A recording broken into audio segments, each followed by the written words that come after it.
Indonesia sudah mempunyai tank Leopard 2A4 dan 2A4 RI sejak tahun 2013 dan semakin lama kedua tank ini menjadi lebih usang karena teknologinya yang semakin menua. Berdasarkan Wikipedia, Indonesia mengoperasikan sekitar 42 Leopard 2A4 dan 61 Leopard 2A4 RI yang dijual pada tahun 2013 oleh Jerman. Pada saat itu, kedua tank ini sangatlah bagus dan hampir bagusnya ini bisa dibilang bahwa tank Leopard 2A4 RI ini adalah salah satu tank yang paling bagus di kawasan Asia Tenggara.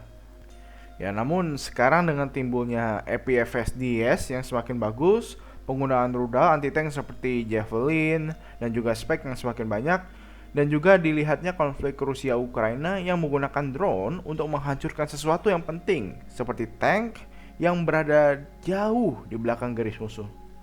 Ini membuat kita bertanya-tanya kan, apakah tank ini relevan untuk zaman sekarang? Karena harga yang mahal, perawatan yang mahal, dan juga amunisi dan sistem yang perlu suku cadang dan harus selalu di stok jika terjadi malfungsi. Ya meskipun peperangan drone ini menunjukkan bagaimana tank itu bisa dihancurkan dengan serangan drone yang murah, keberadaan tank itu bisa dibilang esensial dan juga penting dalam struktur militer sebuah negara. Yang jadi masalahnya adalah pilihan Indonesia terhadap Leopard 2A4 dan variannya 2A4 RI yang aslinya itu hanya modernisasi tank tahun 80-an. Ini merupakan keputusan yang kurang tepat bagi menurut saya jika dilihat dari aspek iklim, geografi, dan juga ekonomi nasional. Sebagai konteks, tank Leopard ini adalah tank buatan Jerman pada tahun 1965 dengan varian Leopard 1 sebagai awal mulanya tank buatan Jerman ini.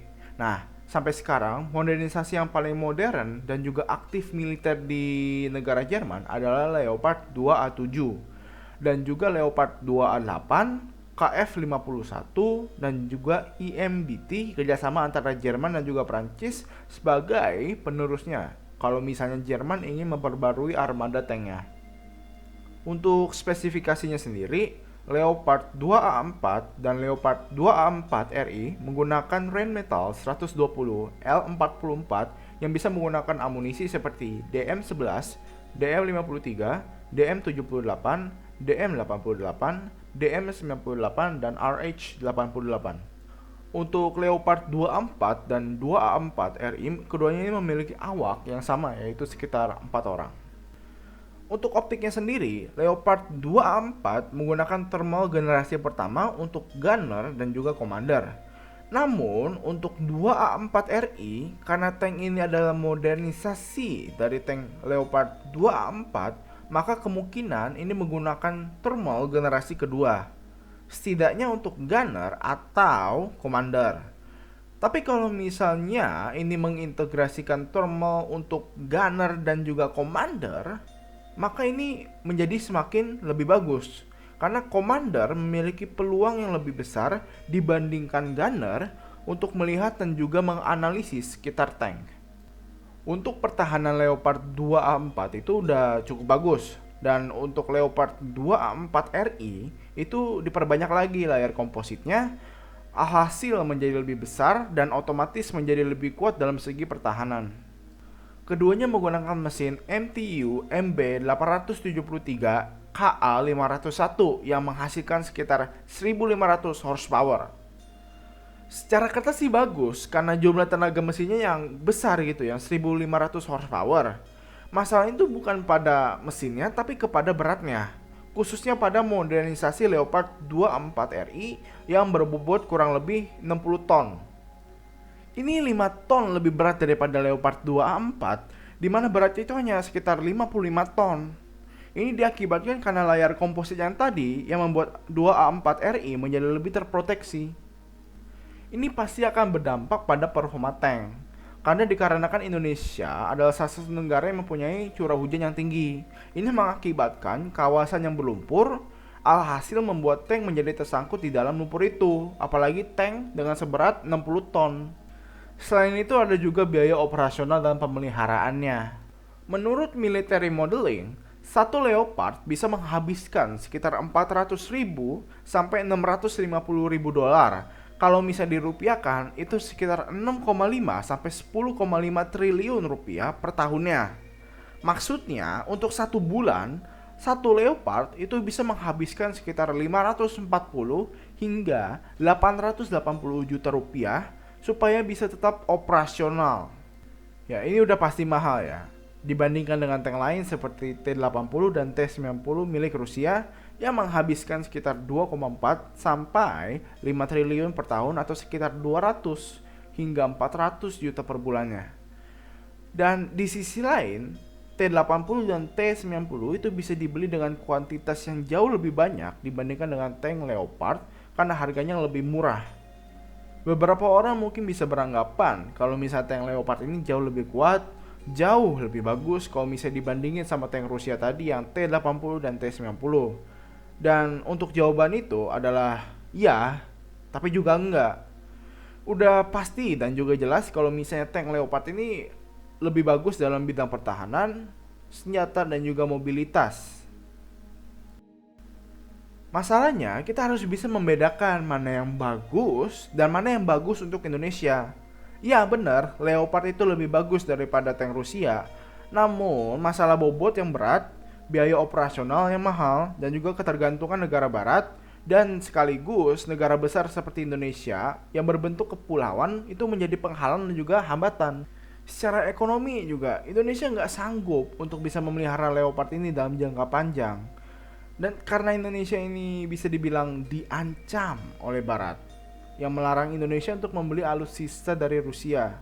Indonesia nggak ada pilihan lain selain nurut atas kemauannya, karena ini akan berdampak pada ekonomi kita. Padahal Rusia memiliki beberapa tank yang cocok untuk Indonesia atau iklim tropis di kawasan Asia Tenggara pada umumnya. Tanknya itu seperti T-90 dan T-14 Armata. Untuk T-90, lebih tepatnya ke T-90M adalah menurut saya opsi yang paling bagus untuk Indonesia saat ini. Kenapa? Oke, yang pertama itu karena bobotnya yang nggak terlalu berat seperti tank Leopard. Jadi tank ini lebih gampang untuk dibawa oleh kendaraan transportasi darat atau antar pulau melalui kapal. Harganya juga terjangkau, murah, dan juga mudah untuk digunakan. Kemudian estimasi pembelian dengan kuantitas itu jauh lebih besar, jadi bisa diratakan untuk distribusi per pulau atau per wilayah. Dan yang terakhir itu adalah profil tanknya yang jauh lebih rendah sehingga membuat tank ini tidak mudah untuk terlihat. Meskipun dia dikatakan lemah oleh sebagian banyak orang karena beberapa faktor seperti keseringannya untuk meledak ketika terpenetrasi dan juga kecepatan mundur yang lama, sebenarnya tank T-90 ini adalah tank yang bagus dengan tujuan yang seharusnya digunakan. Indonesia itu nggak perlu namanya tank yang kuat jika perawatannya itu mahal dan juga kuantitasnya yang sedikit. Jadi alhasil tank ini sulit untuk diratakan pembagiannya. Indonesia nggak perlu tank yang besar, tank yang berat, jadi akhir-akhirnya hanya bisa tersangkut di dalam lumpur. Untuk spesifikasinya sendiri, T-90 sebenarnya nggak kalah jauh kalau misalnya dibandingin sama Leopard. Tank T-90 itu dilengkapi dengan pertahanan besi komposit yang bisa menahan daya penetrasi kinetik sekitar 1100 sampai 1200 untuk bagian badan tank dan juga 700 sampai 800 mm untuk bagian turretnya setelah ERA. ERA yang dipakai oleh T-90M adalah Relic ERA yang berfungsi untuk melemahkan penetrasi musuh, baik itu serangan kinetik ataupun serangan kimia seperti RPG. Relic adalah salah satu ERA yang efektif untuk tugasnya dan juga relatif murah. Karena Relic ini sebenarnya adalah kontak 5 yang digabung sehingga bisa menyebar kedua arah yang berbeda. Walaupun simple, tapi metode ini efektif dan juga hemat biaya. T-90M itu mempunyai berbagai macam fitur yang Leopard itu nggak punya sama sekali. Contohnya adalah peringatan jika sedang dibidik oleh musuh menggunakan senjata yang memerlukan sinar laser. T-90M juga memiliki senapan otomatis per bagian atas yang bisa dikontrol oleh komander secara aman di dalam tank. Jadi komandernya itu nggak perlu membahayakan dirinya jika menggunakan senapan tersebut. Selain itu, T-90M juga mengimplementasikan thermal untuk generasi ketiga jika dibandingkan dengan Leopard 2A4 dan 2A4RI yang menggunakan generasi pertama atau kemungkinan besar menggunakan generasi kedua yang pasti jauh lebih buruk jika dibandingkan dengan generasi ketiga. Selain T-90 ada juga T-14 Armata, sebuah tank dengan fitur paling unik dan juga paling aman yang pernah ada. Oke, kenapa gue ngomong kayak gitu? T-14 Armata itu menggunakan fitur yang namanya crewless turret. Artinya, nggak ada sama sekali awak di bagian turretnya. Jadi pure kosong dan isinya hanya elektronik. Dan semua awaknya itu ada di bagian depan yang terproteksi dengan komposit dengan efektivitas sekitar 1000 sampai 1100 mm untuk bagian badan. Ini dinilai bagus dan juga efisien dalam pengaplikasian biaya karena turretnya itu nggak ada sama sekali bahan komposit yang mahal. Nah, ini bisa dibilang sangat bagus karena mayoritas tes yang dilakukan menunjukkan bahwa sebagian besar dari tembakan itu tidak akan mengenai turret. Jika ingin lebih detail mengenai topik ini, kalian bisa lihat video Red Effect di mana dia menjelaskan mengapa ide dari T-14 Armata itu sangatlah bagus. Estimasi harga dari T-14 Armata itu sekitar 128 hingga 160 miliar rupiah per unit. Nah, ini jelas lebih murah jika dibandingkan dengan Leopard 2A7 dengan sekitar 176 hingga 192 miliar rupiah. Atau tank Abrams milik Amerika itu sekitar 160 hingga 192 miliar rupiah per unitnya. Namun Indonesia nggak akan pernah membeli tank buatan Rusia ini. Walaupun Indonesia mau, Indonesia tidak akan membelinya. Oke, kenapa bisa kayak gitu? Karena kalau misalnya Indonesia membeli alutsista dari Rusia, maka negara barat, yaitu ada negara lawannya dari Rusia, khususnya Amerika, itu akan memberikan sanksi ekonomi kepada Indonesia. Dan karena adanya sanksi dan juga tekanan dari negara barat, ya secara realistisnya apa? Indonesia tidak akan membeli satu barang pun dari Rusia. Maka dari itu Indonesia selalu mencari alternatifnya. Nah, contoh dari alternatifnya itu apa? Oke, pertama itu adalah pesawat Kaan dari Turki. Dan juga ada KF-21 Borame kerjasama antara Indonesia dan Korea Selatan. Indonesia nggak membeli dari barat karena mahal dan juga nggak beli dari Rusia karena adanya sanksi yang akan dikenakan kalau misalnya kita beli ke Rusia dari barat. Bukan cuma Indonesia doang ya, jangan salah paham. Kayak misalnya negara Malaysia dan juga Thailand, negara tetangga kita. Dua negara ini ingin tank dengan profil seperti tank buatan Rusia. Masalahnya mereka nggak bisa karena sanksi dari negara barat. Nah, maka dari itu mereka membeli tank alternatif dengan fitur yang relatif sama dengan tank Rusia. Contohnya seperti apa? Oke, Malaysia membeli PT-91 dari Polandia dan juga T-84 BM Oplot milik Ukraina. Kedua tank ini sebenarnya sangat mirip dalam bentuk jika dibandingkan dengan tank buatan Rusia. Kedua tank ini sama dalam harga, perawatan dengan T-90M. Yang membedakannya itu hanya di negaranya itu sendiri. Rusia bisa memproduksi tank dan juga suku cadangnya dengan kecepatan yang lebih cepat dibandingkan dengan Polandia dan juga Ukraina. Karena infrastrukturnya itu sudah ready dibandingkan kedua negara tadi.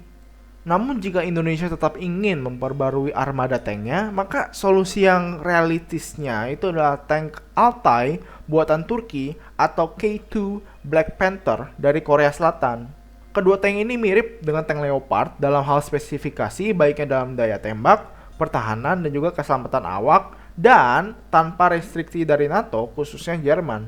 Walaupun harganya mahal dan juga bobotnya kurang lebih sama dengan Leopard 2, Altai dan K2 Black Panther lebih bagus dengan apa yang Indonesia punya sekarang. Jadi intinya Leopard 2A4RE dan juga 2A4 telah menjadi simbol dan keputusan strategis yang tidak mempertimbangkan realita geografis dan juga kebutuhan operasional di Indonesia.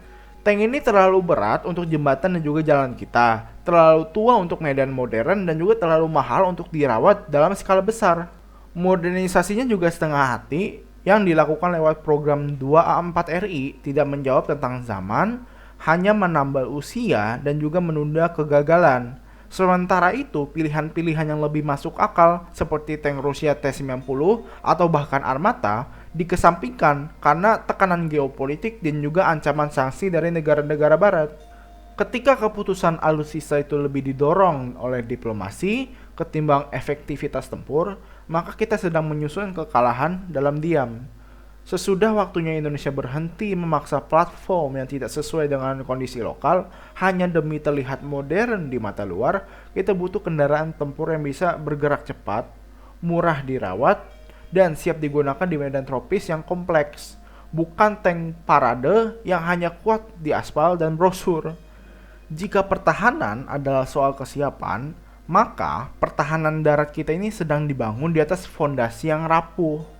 Sampai di sini dulu pembahasannya. Terima kasih sudah mendengarkan. Kalau kamu setuju dan punya pendapat lain, jangan ragu buat diskusi di dalam komentar. Karena pertahanan negara kita bukan urusan elit saja, tapi tanggung jawab kita semua. Sampai jumpa di konten selanjutnya.